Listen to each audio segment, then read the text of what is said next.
विसावदर विधानसभा का यह चुनाव खुद जनता लड़ रही थी। आम जनता, गांव-गांव से किसान, खेत मजदूर, पिछड़े वर्ग के लोग, ये सारे मिलके इस चुनाव को लड़ रहे थे। मैं सिर्फ एक माध्यम था। जब खुद जनता ही चुनाव लड़ रही होगी तो परिणाम ऐतिहासिक आना तय है।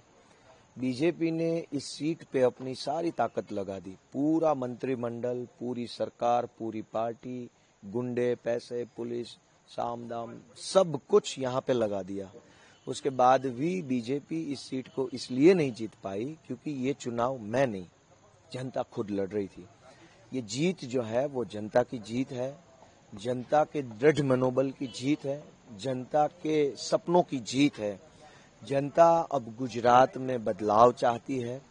जब जनता को लगा कि सही पार्टी और सही आदमी है तो जनता ने उपचुनाव में भी आम आदमी पार्टी को जिताया। ये सबसे बड़ी बात है। आमतौर पे पूरे देश में देखा गया है कि उपचुनाव जो है वो रूलिंग पार्टी जीतती है और गुजरात में तो रूलिंग पार्टी इतनी ताकतवर पार्टी मानी जाती है। फिर भी उपचुनाव में अगर जनता ने आम आदमी पार्टी को वोट दिया है तो निश्चित रूप से हम ये मानते हैं कि जनता का भरोसा आम आदमी पार्टी और उसकी लीडरशिप पर है। मैं इस जीत के लिए जनता को बधाई देता हूं और जिन जिन लोगों ने इस चुनाव में डायरेक्टली और इनडायरेक्टली अपना सहयोग दिया है उन सबका मैं आभार व्यक्त करता हूं। पूरे गांव का दौरा किया, 2-3 बार गए, क्या कुछ बदलाव लोग चाहते थे कि किस तरह का अनुभव रहा? जिस तरीके से ओवरवेलमिंगली वोटिंग हुआ है, भारी संख्या में वोटिंग हुआ। उपचुनाव में आमतौर पे वोटिंग परसेंटेज गिर जाते हैं। इस बार ये हुआ कि जनरल इलेक्शन 2022 से ज्यादा वोटिंग हुई। उपचुनाव में वोटिंग का परसेंटेज बढ़ने का मतलब है कि जनता चाहती है कि बदलाव हो और विसावदर वो धरती रही है जहां से सरकारें बदलती है, जहां से सीएम बनते हैं, जहां से इतिहास लिखा जाता है। ये वो धरती है। एक बार फिर विसावदर ने न सिर्फ इस चुनाव के रिजल्ट को बदला है, आगाज किया है इस जनता ने कि गुजरात में बदलाव आ रहा है। अब किस तरह से ले रहे इस विन को, क्योंकि आपने भी कुछ वादे किए लोगों के प्रश्नों के लिए, अब किस तरह से लेंगे आप? पहले तो ये जो परिणाम है वो विनम्रता से हम स्वीकार करते हैं कि जनता ने हमारे साथ अपना ताल्लुक जोड़ा है, अपना रिश्ता नाता जोड़ा है, हमसे उम्मीद रखी है।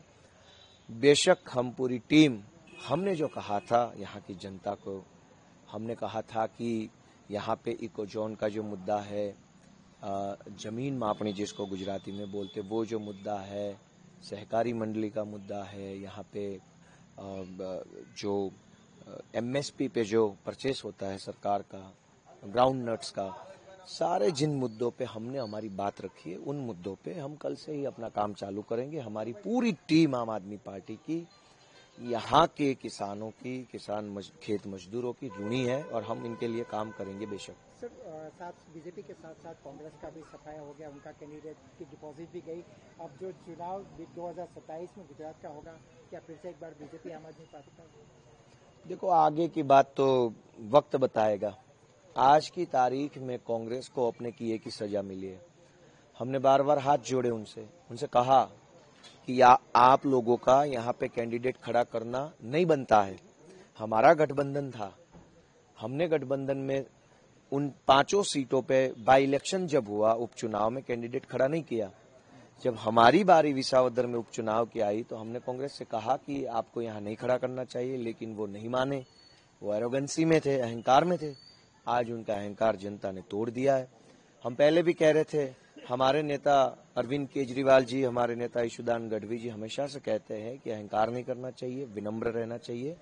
हार मिले चाहे जीत मिले, हमें संयम से अपना काम लेना चाहिए। जनता ने आज कांग्रेस को आईना दिखा दिया है।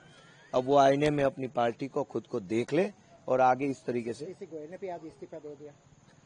देना ही था। इस चुनाव में जिन जिन लोगों ने जनता की हाय ली है उनको सजा तो ऊपर वाला देने वाला था। मैंने पहले बताया कि ये चुनाव जो है वो जनता खुद लड़ रही थी। जनता के खिलाफ जो जो खड़ा हुआ उसको ईश्वर ने सजा दी है और जो जनता के साथ खड़ा था उसको जनता और ईश्वर ने मिलकर आशीर्वाद दिया है। सर, आखिरी सवाल, पूरा मंत्रिमंडल, मुख्यमंत्री, CR पाटिल, सबसे, फिर भी क्या आपको यकीन था कि जीत तो होगी? नहीं, जीत जनता की होनी है ना। मैं बार बार यही कह रहा हूं, ये चुनाव लड़ा ही जनता ने। मैं सिर्फ एक माध्यम हूं, निमित्त हूं कि मैं यहाँ कैंडिडेट बन के आया हूं। अगर मैं ये चुनाव लड़ रहा होता तो इतना बड़ा तामझाम, पूरी सरकार, पूरी पार्टी, गुंडे, पुलिस प्रशासन सबके सामने मैं कैसे लड़ता, मैं कैसे जीतता। तो ये चुनाव जनता ने खुद लड़ा है। हर बूथ पे जनता खुद खड़ी हो गई, किसान खड़े हो गए, मजदूर खड़े हो गए, व्यापारी खड़े हो गए, कर्मचारी, युवा सब खड़े हो गए बूथ पे पहरेदार बन के। उन्होंने वोटिंग करी, उन्होंने वोटिंग करवाई, उन्होंने इस चुनाव को लड़ा और वो खुद आज जीत गए। सबसे पहला काम क्या करने वाले हैं? सारे काम सबसे पहले काम है, लेकिन फिर भी अगर आप कहोगे तो टॉप प्रायोरिटी में मैं यहाँ पे ऑफिस खोलूंगा। ऑफिस जितना हो सके जल्दी एक ऑफिस खुलेगा, दोनों तीनों तहसील में। ऑफिस में पूरा इंफ्रास्ट्रक्चर रहेगा, सहायता के लिए लोग रहेंगे, जनसंपर्क जल्दी से जल्दी चालू होगा। और जैसे जैसे लोग आते जाएंगे उनकी बातों से बात सुनते सुनते उनकी जो समस्याएं होगी उस पर काम करते रहेंगे। और जब विधानसभा चालू होगी तब पॉलिसी लेवल मैटर पे वहां बोलेंगे। प्रोसीजरल जो काम है, लीगल प्रोसीडिंग जो रहते हैं हमेशा सरकारी दफ्तरों में, उसका काम यहाँ बैठ के कर देंगे। और बाकी अब मैं फिर से गांव गांव जाऊंगा, जनता से मिलूंगा और उनको साथ रख के वो जो काम कहेंगे वो पहले करूंगा। Thank you so much. Thank you.